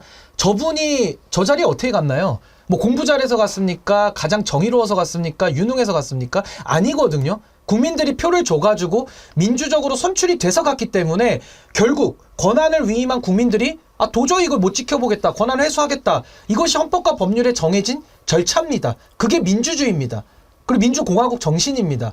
저는 윤석열 대통령 나라를 어디까지 더 망가뜨릴 것이냐. 저는 더 이상 이제 지켜보기 어렵거든요. 그래서 저는 이번에는 국회가 200석 이상을 가지고 있어야 윤석열 대통령에 대한 강력한 견제권으로서 저는 국회가 국회 역할을 할 수 있다. 그리고 헌법재판소가 결국 있기 때문에 국민들께서도 불안해하지 않으셔도 된다. 전 그 생각이 듭니다. 국조도 있고 특검도 있고 그런데요. 장유미 변호사님. 지금 우리 헌법 제84조에 대통령은 내란과 외환의 경우를 제외하고는 소추되지 아니한다. 형사상 소추되지 않는다 이렇게 아니한다 이렇게 돼 네. 있잖아요. 소추되지 않는 거지 수사를 못하는 것은 맞습니다. 아니잖아요. 그러면 맞습니다. 국조나 특검을 통해서 만약에 대통령이 뭔가 좀 중대한 범법 행위를 한 사실이 드러나고 한다면 그건 탄핵 사유가 될 수 있는 거 아닙니까? 이게 사실 이제 헌법재판소에서 한번 가르마를 탄 건데요. 전두환 노태우 이제 전 대통령과 관련해서 어쨌든 쿠데타를 일으킨 부분에 대해서 시효가 지나지 않았냐 뭐 이런 논란이 있었어요. 그때 이 헌법상 지금 말씀 주신 그 조항 때문에 그 기간 동안은 중단이 된다라고 봐서 이제 재판 때 세운 것이거든요. 지금 저희가 이채양명주 이야기를 하지만 모든 부분에 사실 대통령이 걸려 있습니다. 그리고 탄핵이라는 건 이 노무현 전 대통령 탄핵 당시에 헌법재판소가 내건 기준에 따르면요. 일단 법령에는 헌법과 법률의 위반이라고 돼 있지만 정말 대통령 정도 되는 직책에 어떤 탄핵이 가결될 정도라면 아주 중대한이라는 또 단서 조건을 이 판례로 또 설시를 해놨어요. 그럼 중대한 법률과 헌법상의 위반이 있을 것인가? 지금 이렇죠. 민주당에서는 이종섭 전 장관 관련해서 특검 이번 국회 안에 4월 총선 이전에 하겠다라고 합니다. 물론 이제 현실적으로 가능할지는 들여다봐야 되겠지만 아마 새로 국회가 개원하게 되면 그 부분은 계속 민주당이 이슈로 가져갈 수밖에 없을 거예요. 이거는 국기와 관련된 부분이기 때문입니다. 그렇다면 지금 이종섭 전 장관만 조사해서는 이거는 답이 안 나와요. 왜냐하면 본인이 결재한 부분이 뒤집어진 부분에 대해서 해명은 사실 대통령실의 안보라인가 대통령이 아니면은 해명이 안 되는 부분이 있거든요. 이 부분과 관련해서 조사 당연히 가능한 부분이라고 생각하고요. 그리고 이종섭 전 장관은 어떻겠습니까? 공수처에 나가면서 본인 핸드폰 제출했어요. 이미 제출이요. 깡통폰 제출했거든요. 그러면 수사를 더 철두철미하게 할 수밖에 없는 그 동인을 이미 그 대통령의 전직 장관이 제공하고 갔기 때문에 이건 어떻게든 대통령을 겨냥해서 나갈 수밖에 없는 수사인 건 맞아 보입니다. 제가 이거 법률적인 거 조금만 더 보강 설명드리면요. 예. 탄핵이라는 거는 정치적 의사결정이니까 좀 분리해서 보셔야 돼요. 탄핵은 200석 이상 되면은요, 국회가 판단해서 하면 되는 겁니다. 그래서 헌법재판소로 가는 거고요. 수사에 관해서는 말씀하신 대로 대통령은 현직일 때 불소추 특권, 그러니까 소추되지 않아서 그러니까 재판을 안 받는다는 의미지 수사는 예외되지 않습니다. 그리고 우리 고위공직자 수사에 관한 공수처법을 보면요, 대통령도 수사 대상으로 명시하고 있습니다. 예. 그러니까 공수처가 부르면 부르는 거고요. 윤석열 대통령 지금도 이채양명주 관련해가지고 가담된 의혹들이 많이 있기 때문에 전 거기에 대해서는 현직이라 할지라도 저는 조사 받아야 된다라고 생각합니다. 그러니까 지금 그게 문제가 된 거 아닙니까? 대통령도 수사 대상이 될 수 있기 때문에 공수처법 3조 3항에 대통령도 여기에 대해서 뭐 의견 진술하거나 이런 걸 못하게 돼 있는 거 아닙니까? 그리고 과거 윤석열 빨리 해라 대통령이 마라. 검사 시절에 검찰총장 윤석열의 기준, 그러니까 조국 장관 수사하던 그런 기세를 비춰보면요, 지금 공수처도 윤석열 대통령 이 정도 혐의 나오면요 수사해야 됩니다. 그 기준을 그대로 갖다 쓰면요. 지금 이제 탄핵 얘기가 막 나오고, 그러니까 그 전에 한참 이제 민주당이 공천 가지고 좀 힘든 시절에 이러다가 뭐 국민의힘 과반 되겠다 이런 얘기가 막 나오기도 했었죠. 그런데 이제는 완전히 뒤집어졌고, 저는 국민의힘이 약간 이번 총선 포기한 거 아닌가 그런 생각도 들어요. 그렇지 않고서는 지금 이렇게 할 수가 없는 거 아닙니까? 상식적으로 선거를 앞두고 어떻게 대통령하고 여당의 선거 총사령탑하고 싸웁니까? 그건 뭐 하지 말자는 거죠. 저는 그래서 대통령 윤석열은 총선이 중요하다고 생각하지 않는 것 아닌가. 왜 그럴까? 총선에서 만약에 지면 자기가 아주 불행해질 것, 그거는 초등학생도 할 수 있는데 뭐 다른 생각이 있는가 막 이해가 안 되고 궁금하고 또 약간 불안하기도 하고 그렇거든요. 그러다 보니까 이제 야권 세력 200석 얘기까지 나오는 거죠. 박지원 전 국정원장이 그런 얘기를 했다가 민주당에서 경고를 했는데, 먼저 박지원 전 국정원장 얘기를 들어보죠. 반윤 세력이 다 합치자 이거예요. 그 특검을 위해서. 만약에 지금 현재 녹색정의당이 우리하고 함께하지 않고 있지만은 그분들이 김건희 특검을 반대하겠어요. 개혁신당, 이준석 신당이 김건희 특검을 반대하겠어요? 그건 아니잖아요. 그렇기 때문에 첫째, 우리 민주당은 과반 이상을 해서 제1당이 돼야 된다. 두 번째, 이러한 민주진보 개혁 세력들이 합쳐서 200석을 해야만이 특검을 할 수 있고 경우에 따라서는 윤석열 대통령을 이러한 행태가 계속된다고 하면은 탄핵도 가능하다. 이거예요. 예, 일단 뭐 그 뜻은 이제 탄핵도 가능하다. 그런데 이제 200석 얘기가 나오니까 민주당에서는 이거 자칫 교만하게 비칠 수도 있고 그러면은 오히려 표 떨어진다. 그렇게 걱정한 거죠. 김민석 총선 상황실장이 경고했습니다. 그 내용도 들어보지요.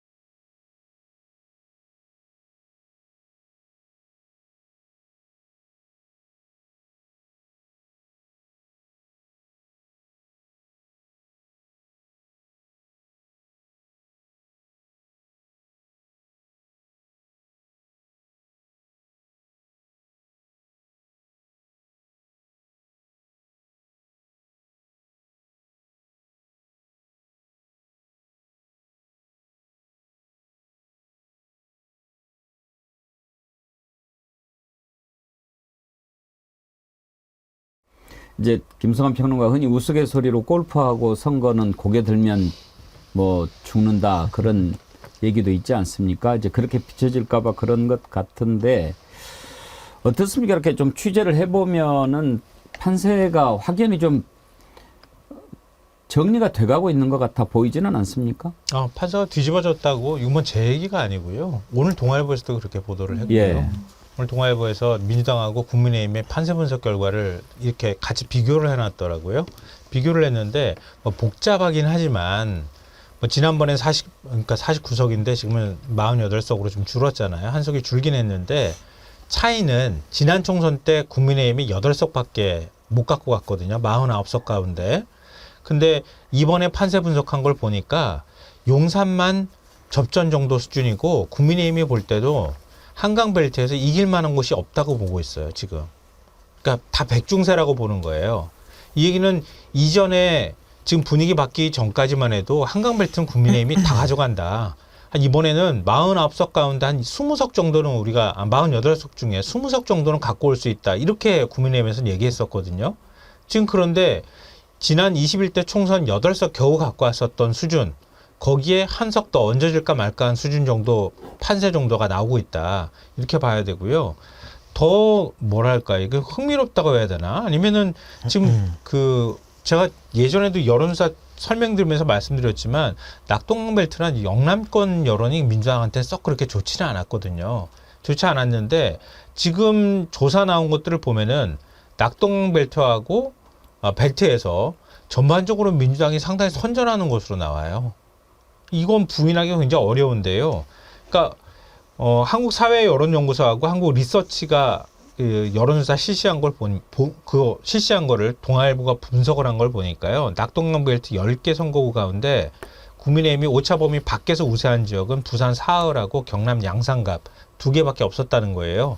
근데 양산갑은 원래 국민의힘 세가 좀 강한 곳인데요. 양산을 같은 경우에는 지금 김두관 후보, 그다음에 김태호 후보 2명이서 붙고 있잖아요. 근데 거기도 사실은 지금 백중세라는 거예요.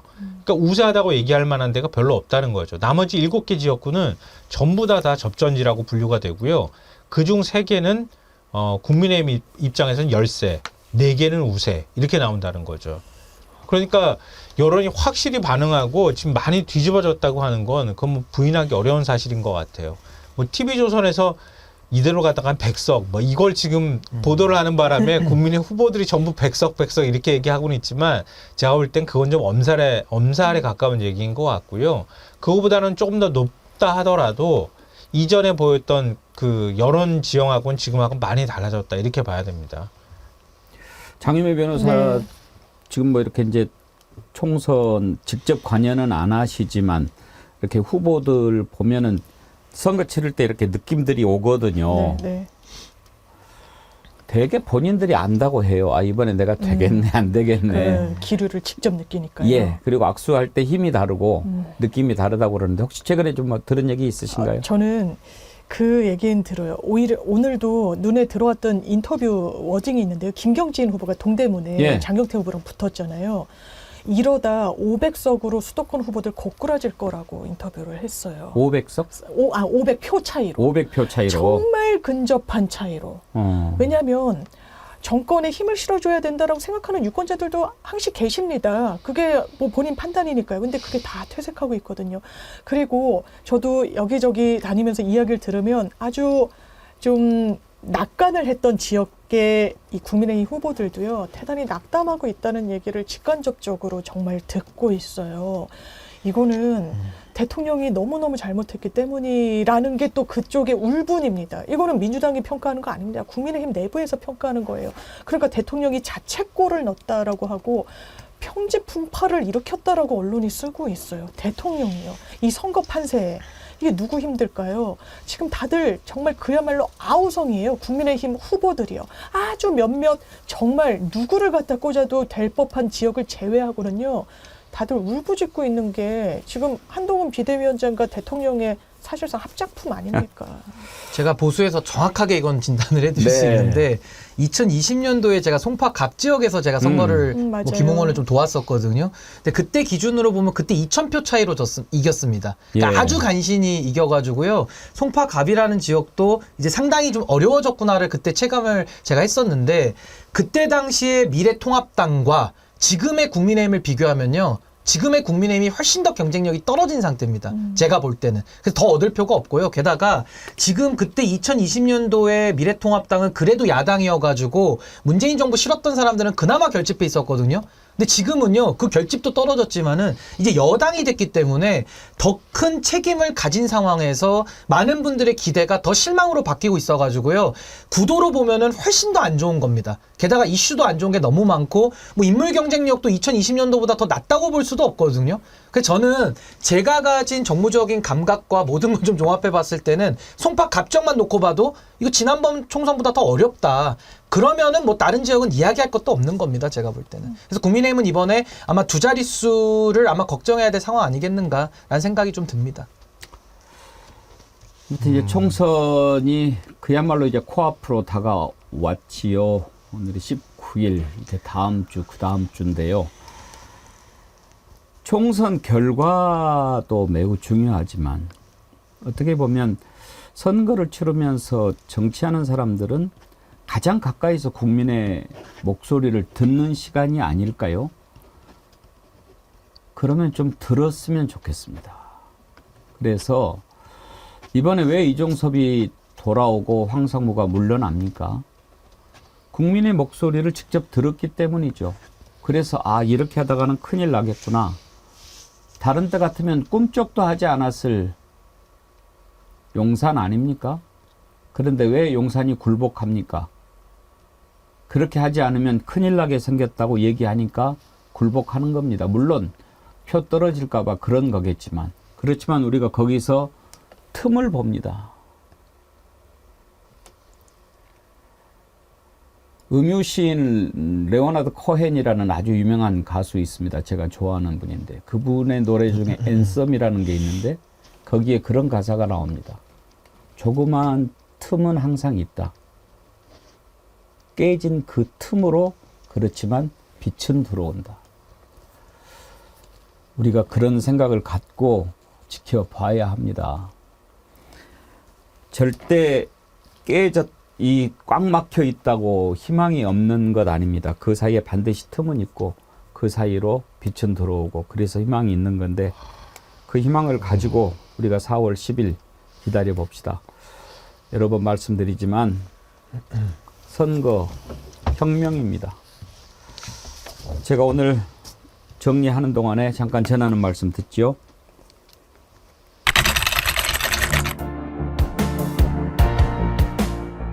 저는요, 딱 4가지만 기억하시면 된다고 봅니다. 주가 조작. 주가 조작. 그러면 이체 양명주로 합시다. 이태원 참사 유가족들을 한번 생각해 주시고요. 그리고 최수근 상병의 희생에 따른 박정훈 대령에 대한 수사 외압. 이 정부에서 추진되었던 모든 사항을 백지화하겠습니다. 이런 거 정말 하지 마세요. 이채양명주. 온 국민이 잊지 말자 이채양명주를 외치면서 이태원 참사, 최상병 사망 사건, 양평 고속도로 농단 사건, 명품백 주수 사건, 주가 조작 사건, 이채양명주 5대 실정을 심판할 것입니다. 여러분 따라서 한번 해보세요. 이채양명주.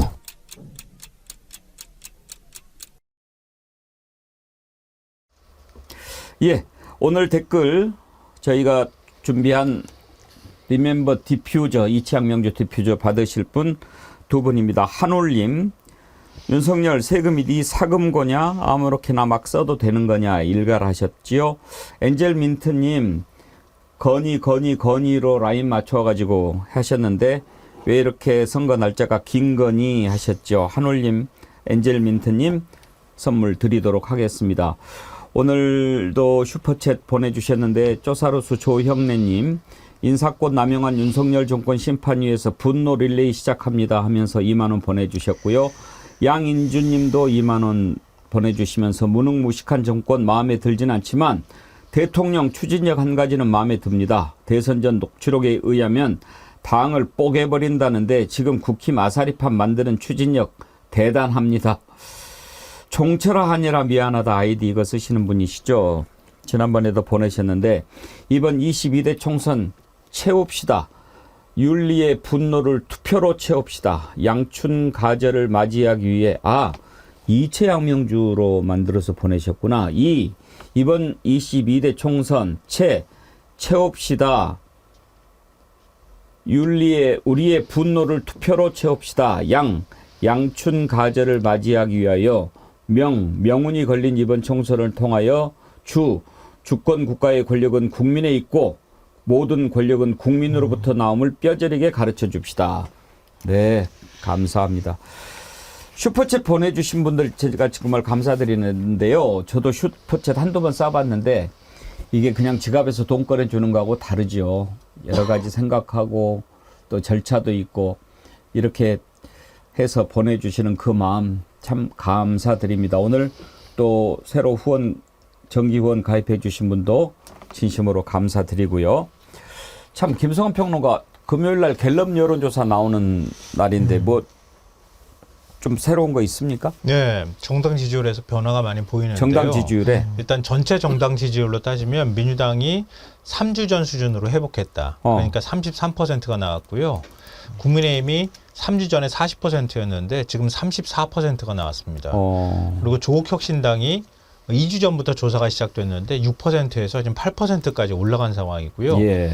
비례정당 투표, 그러니까 어느 비례정당에 투표하겠느냐 그 의향을 물었을 때 이게 더 흥미로운데 조국혁신당에 투표하겠다고 하는 그 지지율이 2주 전에 15%였거든요. 그런데 22%까지 지금 올랐고요. 예. 그리고 더불어민주연합이 25%에서 23%, 2주 전하고 비교했을 때 23%니까 사실 25, 24, 23이니까 조금씩 줄었다고 봐야 될 것 같고요. 근데 사실은 뭐 여론조사 상으로는 거의 똑같다고 보면 될 것 같은데 흥미로운 거는 국민의 미래입니다. 국민의 미래가 2주 전에 37% 나왔거든요. 지난주에 34%, 이번 주에 30%가 나왔어요. 그러니까 비례 투표하겠다고 하는 사람이 국민의 미래 투표하겠다는 사람이 점점 줄고 있는데 부동층은 그에 비해서 일씩 늘어나고 있어요. 그러니까 보수층이 국민의힘에 좀 실망하고 있는 거 아닌가 싶고요. 또 하나 마지막으로 말씀드릴 흥미로운 지점은 비례투표 의향을 물어보면 조국혁신당에서 젊은 층이 잘 투표하겠다는 게 안 나오거든요. 그래서 0이다, 20, 30대는 0이다 이렇게 나왔었는데 다른 조사 결과에서는요. 갤럽에서 18세에서 29세, 그러니까 20대라고 우리 흔히 부르는 층에서 조국혁신당의 3%, 30대에서 15%, 40대 33, 50대 37, 60대 29, 70대 이상에서도 9가 나와요. 그러니까 조국혁신당이 이 바람이 지금 이 선거 한 2주 좀 남짓 남았는데 금방 확 사그라들 것 같지 않다 이렇게 봐야 될 것 같습니다. 갤럽이죠? 네네. 예. 근데 최근에 제가 들은 얘기인데 여론조사 꽃이 가장 그 표본이 많다고 하더라고요. 그래서 여론조사 꽃의 여론조사를 가장 그 신뢰할 만하다라고 하던데 나중에는 그것도 한번 좀 챙겨서 알려주십시오. 예. 오늘 여기까지 하겠습니다. 정어리몰에서 알림이 왔는데요. 지금 열심히 선별 작업해서 출고하고 있다. 최대한 빠르게 받아보실 수 있도록 최선을 다하고 있습니다. 정어리몰 올림 이렇게 연락이 왔네요. 여러분 조금 늦어지더라도 이해해 주시고 맛있게 드시기 바랍니다. 그리고 파란 리본 잘 붙어 있죠? 예. 다음 주에는 나올 것 같습니다. 이채 양명주 잘 기억하도록 합시다. 함께해 주신 여러분 감사합니다. 이번 한 주 정말 힘드셨죠? 그렇지만 또 빨리 지나간 것 같기도 합니다. 주말 잘 보내시고요. 월요일 날 뵙도록 하죠. 오늘 세 분 패널 장유미 변호사님, 김성환 평론가님, 신인규 위원장님 수고하셨습니다. 네, 감사합니다. 감사합니다. 고맙습니다. 여러분 다음 주 월요일 오전 11시에 다시 찾아뵙겠습니다. 감사합니다.